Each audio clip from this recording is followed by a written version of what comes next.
कहानी की शुरुआत अक्टूबर 1972 से होती है, जहां पर एक टीम मैच के लिए दूसरे देश में प्लेन से जा रही थी। इसमें कुछ ऐसे लोग भी थे जो पहली बार प्लेन से सफ़र कर रहे थे और यहां पर खिलाड़ियों की फैमिली भी थी, इसमें सफ़र कर रही थी। अब उड़ान भरने के थोड़ी देर बाद प्लेन बर्फीले इलाके में पहुंच जाता है, पर अचानक इनका प्लेन जोर से हिलने लगता है और बेकाबू हो जाता है। यहाँ पर एक तूफान आया हुआ है, जिसकी वजह से इनका प्लेन तेजी से नीचे जा रहा था। पायलट इस तूफान से बचने के लिए पूरी कोशिश करता है, पर फिर भी प्लेन कंट्रोल में नहीं आता। वहाँ सारी चीज़ें इधर उधर उठने पड़ने लगती है, मगर तभी प्लेन एक बहुत बड़े पहाड़ से टकरा जाता है, जिसकी वजह से वह दो हिस्सों में टूट जाता है। यह हादसा इतना तेज था कि यहाँ पर कई लोग तो मौके पर ही मारे जाते हैं। अब यहाँ पर जो बचे हुए लोग थे वह बाकी घायल लोगों को बाहर निकालते हैं। अब दो लोग केबिन खोलकर पायलट के पास जाते हैं और पायलट भी उनके सामने दम तोड़ देता है। अब रात होने लगती है और टेम्परेचर तेजी से कम होने लगता है। अब यह सर्दी से बचने के लिए इस प्लेन के बड़े से छेद को सामान और लाशों से ढक देते हैं। सभी इस हादसे की वजह से डरे हुए थे, कुछ तो चिल्ला भी रहे थे। अब सुबह होने पर जब यह उठते हैं तो देखते हैं कि 4-5 लोग सर्दी की वजह से रात को ही मारे गए। अब तूफान भी रुक जाता है तो यह लोग बाहर आकर देखते हैं तो यहाँ पर दूर दूर तक बर्फ के अलावा कुछ भी नहीं था। यह नहीं जानते थे कि हम यहाँ कब तक फंसे रहेंगे, इसलिए अब यह जिंदा रहने के लिए खुद इंतजाम करने लगते हैं। इन्होंने सारे बैग्स को चेक किया, खाने पीने और ज़रूरत का सामान इकट्ठा किया। सारा काम करने के बाद यह एक जगह बैठते हैं। इन्हें खाना दिया जाता है और यह सोचते हैं कि हमारे पास तो बस थोड़ा सा ही खाना है, हमें यह पता नहीं कब तक चलाना होगा। पर तभी अचानक उनके वहाँ से एक प्लेन गुजरता है तो इन्हें कुछ उम्मीद नजर आती है। यह जोर जोर से चिल्लाने लगते हैं, पर कोई फायदा नहीं होता। वह प्लेन इनसे काफ़ी दूर था। अब तीसरे दिन नेंडो नाम के एक लड़के को होश आता है। इसकी हालत बहुत ख़राब थी, चेहरा भी बिगड़ जाता है। अब यह जैसे तैसे करके अपनी बहन के पास चला जाता है। बहन की भी हालत बहुत ख़राब थी। यह अपने मॉम डैड के बारे में पूछता है तो पता चलता है उनकी भी मौत हो गई। अब पानी पीने के लिए यह बर्फ़ को पिघलाकर उसका पानी बनाते हैं और बैग से इन्होंने एक्स का निशान भी बना दिया ताकि कोई भी प्लेन यहाँ से गुजरे तो इन्हें देख ले। अब अगले दिन एक और प्लेन आता है, पर वह भी काफ़ी दूर था, वह इनको देख नहीं पाता। तो यह समझ जाते हैं कि गवर्नमेंट को पता ही नहीं है कि हम कहाँ पर हैं, इसलिए वह प्लेन को इस जगह ना भेजकर अलग अलग जगह भेज रही है इन्हें ढूंढने। अब इन्हें याद आता है कि प्लेन के टूटे हुए पिछले हिस्से में बैटरी थी, हम उससे रेडियो चालू कर सकते हैं और मदद बुला सकते हैं। हमें पिछले हिस्से को ढूंढना चाहिए। अब यह ऊपर जाकर देखते हैं कि जहाँ पर हमारा प्लेन तबाह हुआ था वह जगह तो दिखाई नहीं दे रही, बर्फ में दब गई और यही वजह है कि किसी भी प्लेन ने हमें नहीं देखा। अब ऊपर की बर्फ खिसकने लगती है तो यह वापस आ जाते हैं। अब एक हफ्ते बाद इनका सारा खाना खत्म हो जाता है। अब इस इलाके में ना तो जानवर हैं ना ही पेड़ पौधे जिनको खाकर यह गुजारा कर सके, इसलिए पत्थरों पर जमी हुई काय को खाकर गुजारा करते हैं। भूख से परेशान होकर नेंडो कहता है कि अगर मुझे लाशों का मांस खाना पड़े तो मैं खा जाऊंगा। इसकी बात को लेकर कुछ लोग तो राजी हो गए, पर कुछ लोग आपस में बहस करने लगे। अब समय के साथ उनकी भूख इतनी बढ़ गई थी कि यहाँ पर अब यह उनके जूते सिगरेट सब कुछ खाने लग गए। अब अगली सुबह नेंडो देखता है कि उसकी बहन ने भी दम तोड़ दिया है। इसे यह काफ़ी दुखी होता है। यह देखकर एक लड़का भी काफ़ी दुखी हो जाता है और वह अपने मॉम डैड को एक खत लिखता है। ऐसे करते हुए इन्हें 21 दिन हो गए। अब यह भूख से पागल हो रहे थे तो सब फैसला करते हैं कि अब हम लाशों को ही खा लेंगे भूख मिटाने के लिए। अब यह लाशों को खाने लगते हैं। अब यहाँ पर 5 लोग ही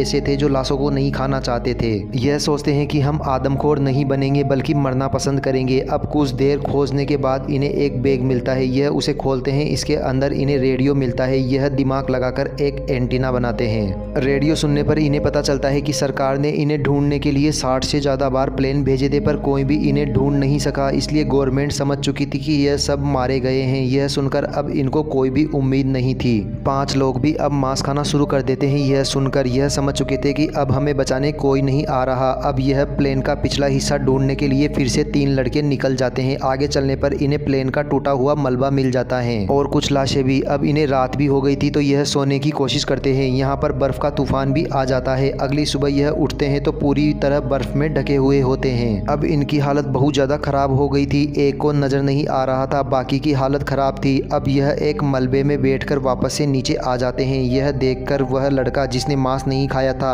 अब वह भी चुपचाप से मांस खाने लगता है। अब वापस से तूफान भी शुरू हो जाता है। यह प्लेन के अंदर बैठकर बातें करने लगते हैं, पर तभी यहाँ बर्फ़ का तूफान आ जाता है और उनके प्लेन के अंदर बहुत सारी बर्फ़ घुस जाती है। तब बाहर के लोग बर्फ़ को खोदकर अंदर अपने साथियों को निकालते हैं। अब यह ऊपर आ जाते जाते हैं मगर एक औरत नीचे दबकर मर जाती है। अब यह देखते हैं कि एक बार फिर से बर्फ़ का ज़ोरदार तूफान आने वाला है और तभी एक ज़ोरदार बर्फ़ का तूफान आता है जिसमें दबकर फिर से कई सारे लोग मारे जाते हैं। इसमें एक लड़का जिसका नाम नुमा होता है वह गुस्से में पागल होकर प्लेन की खिड़कियां ही तोड़ने लग जाता है। इसके पैर में कांच भी चुभ जाता है और फिर यह एक छेद बना लेते हैं जिसके जरिए बचे हुए लोग बाहर आ जाते हैं। अब यह थोड़ा खुश होते हैं कि चलो हम बचकर बाहर आ गए। अब यह सभी लोग प्लेन पर से बर्फ हटाने में कामयाब रहे। अब यह कुछ लोगों को मदद लाने के लिए भेजने का फैसला करते हैं। पहले जो मदद के लिए गए थे उनकी हालत बहुत खराब थी। एक के फेफड़ों में पानी भर गया और इसकी भी मौत हो जाती है। जो खत इसने अपने मॉम डैड के लिए लिखा था उसे भी संभाल कर रख लिया। अब 36वें दिन मौसम खुलने पर नोवा और उसके साथी ढेर सारे कपड़े पहनकर मदद के लिए निकल जाते हैं मगर रास्ते में ही नोवा गिर जाता है। उसके पैर का जख्म काफ़ी गहरा हो जाता है जहां कांच लगा था। यह कहता है कि दोस्तों तुम आगे बढ़ो, मैं खुद ही वापस चला जाऊंगा।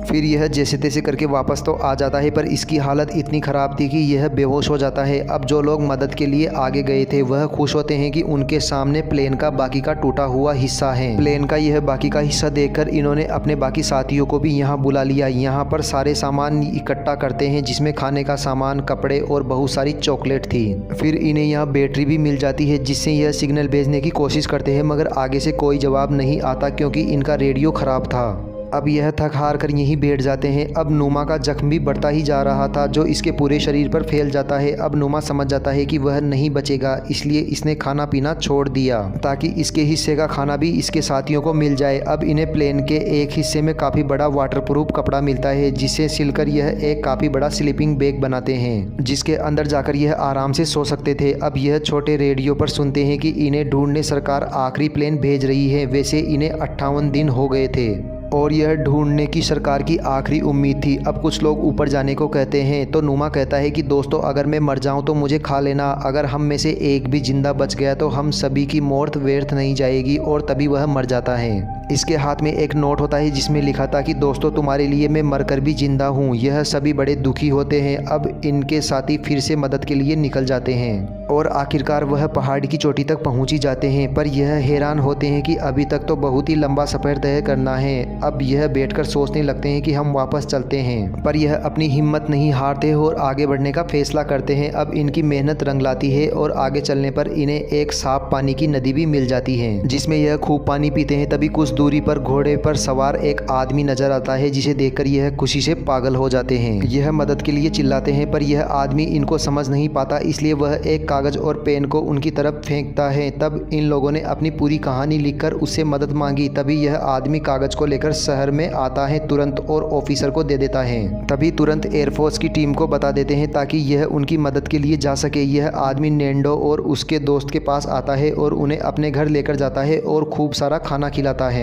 कुछ ही देर में यह इलाका रिपोर्टर से भर जाता है जो इन दोनों से कई तरह के सवाल करते हैं। अब उनके बाकी साथी रेडियो पर जब यह सुनते हैं कि उनकी मदद के लिए प्लेन भेजे जा रहे हैं तो यह अपना हाथ मुंह धोकर सामान पैक कर लेते हैं। अब आखिरकार 71वें दिन वह हेलीकॉप्टर इनकी मदद के लिए यहाँ पर आ गया बाकी लोगों को बचाने के लिए। हेलीकॉप्टर को देखकर सभी लोग खुशी से झूम उठते हैं और इस तरह से बचे हुए 16 लोगों को बचा लिया जाता है और जल्दी ही इन्हें शहर लाया जाता है जहाँ इनके परिवार वाले इनका इंतजार कर रहे थे। अब यह एक दूसरे से मिलकर बहुत खुश होते हैं। इनके बाद इनको अस्पताल ले जाया जाता है और हजारों की तादाद में लोग इनका स्वागत करते हैं मगर इस रात यह लोग अलग नहीं सोते, एक साथ ही सोते हैं क्योंकि वह सदमा इनमें अभी भी बहुत गहरा था। और इसी के साथ यह मूवी यहीं खत्म हो जाती है। दोस्तों यह मूवी आपको कैसी लगी? अगर वीडियो पसंद आई हो तो चैनल को सब्सक्राइब कर दीजिए और वीडियो को लाइक कर दीजिए। मिलते हैं अगली मूवी के साथ।